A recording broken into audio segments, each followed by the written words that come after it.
Hello, আসসালামু আলাইকুম বন্ধুরা, কেমন আছেন সবাই?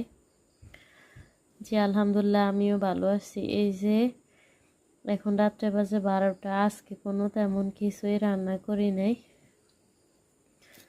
তো হঠাৎ খিদা লাগছে, সন্ধ্যায় ভাত খেয়েছিলাম একবার, আগের মাছের ভাজি ছিল ওগুলো দিয়ে।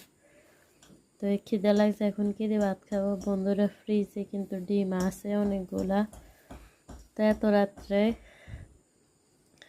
মাছ ভাজি খেতে, ডিম ভাজি করতে ইচ্ছা করছিল না, তাই ভাবলাম পেঁয়াজ মরিচ দিয়ে এভাবে খাওয়া শুরু করি।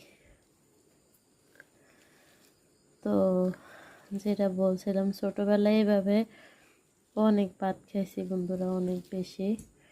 স্কুলের সময় হয়ে গেলে তখন, এখন তো চাঁদপুরের মানুষ হয়, আমরা ইলিশ মাছ প্রায় না বললেই হয়, দেখি না চোখে।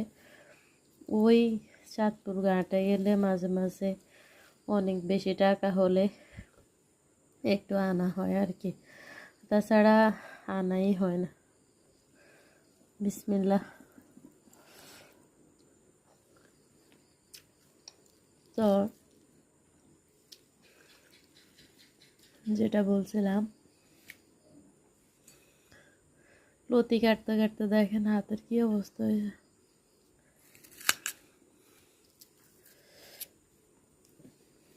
তো বন্ধুরা, যেটা বলছিলাম, আগে স্কুলে যাওয়ার সময় সকালবেলায় আম্মা সব সময় ইলিশ মাছ ভালো করে লবণ মরিচ রসুন দিয়ে জাল দিয়ে রাখতো। ওই মাছ এই গোড়া মরিচ আর পেঁয়াজ দিয়ে সব সময় বেশিরভাগ টাইমে খেয়ে দিয়ে স্কুলে চলে যেতাম।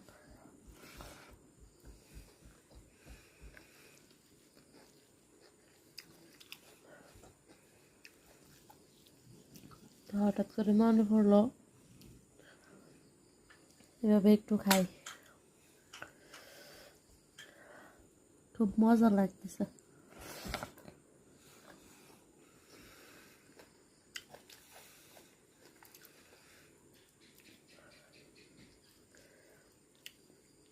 আলহামদুলিল্লাহ, এত স্বাদ লাগতেছে কি বলবো।